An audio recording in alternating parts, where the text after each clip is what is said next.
welcome back to another Closeout Convo.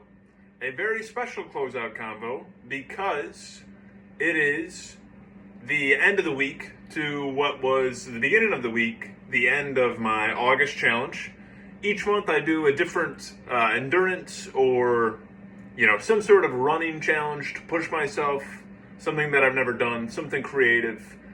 This month was leaning more toward the creative, fun aspect of the challenges. Not something that was insanely difficult, but in the end was still very satisfactory, and it was a journey regardless of the difficulty, which it was still hard. And this entire week recovering has actually been very, very difficult. I felt very tired the last 5 days since I've been done, but I'll get into more of that later. The main thing though, the end of the challenge, K to Z. I did K to Q on Monday. So Kalamazoo was the first one.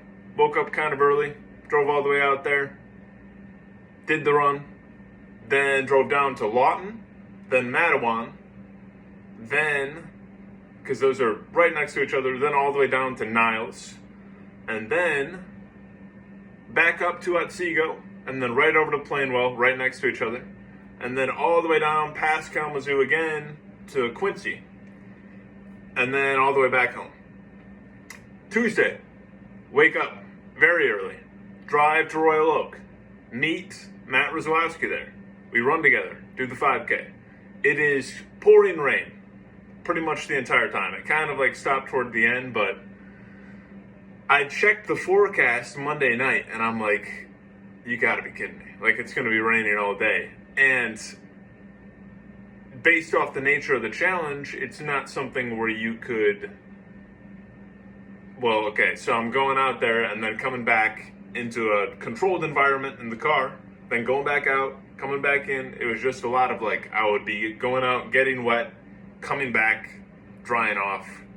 So I was prepared for pretty much anything. I was prepared to run in the rain every single run if I needed to. That's how many extra clothes, towels I brought.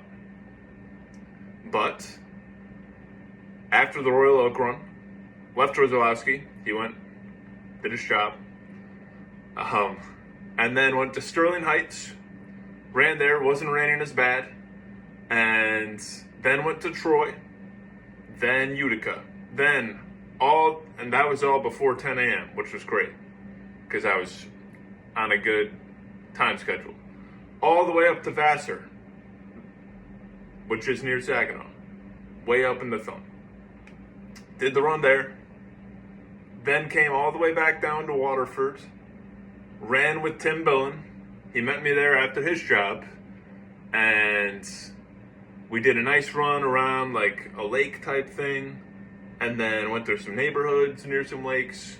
It was really nice to have company, because by that time I had basically done 2.5 full days outside of the Rozwowski run by myself, and in the car running pretty much all day by myself. So it was nice to have some company. And then once we were done with that, he's like, I'll meet you up at Oxford. So we go up there together, do the Oxford run. That run, I would say, was the low point. Tim will attest to this if he's watching. That about 2 miles in, I just felt so bad. I was starving too, which was another thing that was hard to manage. Because while I did bring snacks, it was hard to gauge how hungry I actually was, just because I was stopping and starting. And I knew I was, I needed to keep taking in the calories. But it was easy to underestimate just how many calories I was burning throughout the day, because I wasn't just constantly running. So then after that, after the Oxford run, I went to McDonald's, 20-piece nugget, large fry, inhaled the whole thing. And then after that, I was good. For the Yale run, I just burned right through it. I didn't really even notice my stomach. Went up to Yale, did the penultimate run, then got to Zilwaukee, and I remember pulling in. I don't think I'll ever forget this. Pulling in and being the realization of, this is it. Only one more 5K. It was like a little bit after 8 p.m. And I'm like, all the letters done, A to Y, only Z remains. It like hadn't hit me until that moment when I first got there. And then it became bittersweet because I was like, this is really fun, really enjoying it. And the journey's over. And then, I go out there and do it. It was perfect weather. The sun was setting. It was kind of cloudy that day, but the sun was setting. And yeah, it was just really enjoyable. Which brings me to a somewhat controversial thing that I put on my Strava. I had a couple people reach out to me independently about the ranking. Which was, I'm not going to go through every single one because I don't have it in front of me. But I know we'll go from the bottom first. The bottom 4 I had, I believe, in this order: Inkster, Flint, Jackson, then Kalamazoo. Now, I know people from about, I think, all 3 of those places except for, or 3 of the places, the only one not would be Inkster. Each one in its own way. I would say Flint, Jackson, Kalamazoo were all very similar. They're kind of very similar cities. But I'll just say, like, the running environment might not have been the most appealing. Not that it was bad. Like, I didn't have any, like, run-ins with anybody, but kind of just buildings and a little bit worn down environment around there. And then Inkster was just, there wasn't really much worth note about it. Everything looked kind of the same. Again, I never felt like threatened or anything, even though the reputation of some of those places is not great. But it was fine running. The weather at Kalamazoo was really nice because it was early in the morning. Inkster was nice because it was like later in the day on Sunday and the cloud cover was nice. And then Jackson and Flint were both kind of warm, but all those 4 places equally towards the bottom. Not that I didn't enjoy it, like I said, but I had a former runner of mine, not going to name names, but he's from Kalamazoo. He reached out to me and was like, I can't believe you're doing this to me. You got Kalamazoo last. What are we doing? Explain yourself, pretty much. And then I was like, all 4 of those places, interchangeable. Kalamazoo just happened to be the one I put on the bottom. Sorry. And then I went and switched it for him just to make him feel better about himself. And so I did that. And then going up in the rankings, everything in the middle, kind of whatever. I had Chelsea. I didn't know what to do with Chelsea because I run here all the time. I enjoyed it fine because Xander was with me. But it was the hottest one. It was like 88 degrees. And that was Saturday at like 4 o'clock. So that one wasn't super great. Plus, that was still early on in the challenge when it didn't really even feel like a challenge yet. Day 1 was just kind of weird like that because I only did 4. I actually did less than I would do on an average day, which was 12.4.